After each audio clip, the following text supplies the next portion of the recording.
उद्योगमंत्री उदय सामंत मनसे अध्यक्ष राज ठाकरेंच्या भेटीला तासभर झाली चर्चा।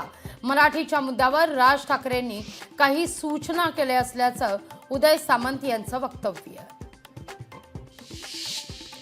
ससून रुग्णालयाच्या टेरेसवरून उडी मारत एका रुग्णाची आत्महत्या। मद्य प्यायल्यानंतर अस्वस्थ झालेल्या दशरथ मेडेला रुग्णालयात केलं होतं दाखल। ईश्वरी भिसे मृत्यू प्रकरण चौकशी समिती ॲक्शन मोडमध्ये।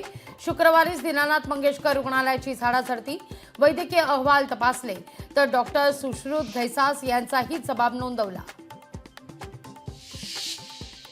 पुण्यातील गर्भवती महिला मृत्यू प्रकरण पोलिसांकडून दीनानाथ मंगेशकर रुग्णालयातील डॉक्टर घैसाससह 5 ते 6 जणांचे जबाब।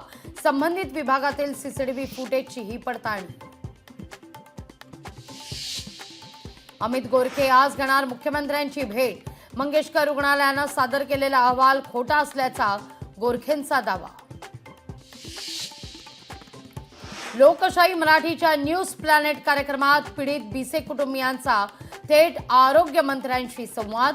भविष्यात अशा घटना घडणार नाहीत याची खबरदारी घेऊ, आरोग्य मंत्री प्रकाश आंबेडकरांचं आश्वासन। मनसेकडून बोरिवलीतील व्यापाऱ्यांसाठी मराठीची शाळा। मोक्ष प्लाझा मॉलमध्ये मोठा बोर्ड लावून देणार मराठीचे धडे, तर मराठी पुस्तकही दिली जाणार भेट। करुणा शर्मा धनंजय मुंडेंच्या विवाहाबाबत करुणा शर्माचे वकील आज कोर्टात पुरावे सादर करण्याची शक्यता। अधिकृत विवाह नसल्याचा मुंडेंच्या वकिलांचा दावा। माझगाव कोर्टातील सुनावणीकडे नजरा। अमरावतीमध्ये भीषण पाणी टंचाई। 12 टँकरद्वारे पाणी पुरवठा।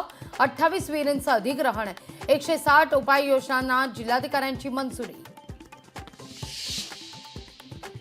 मावळमध्ये अवकाळी पावसाची हजेरी। पावसानं हजेरी लावल्यानंतर वातावरणात गारवा। लोणावळ्यात आलेले पर्यटकही सुखावले। शिर्डीत आजपासून रामनवमी उत्सवाला सुरुवात। पहिल्या दिवशी शेकडो पालख्या साईंच्या चरणी।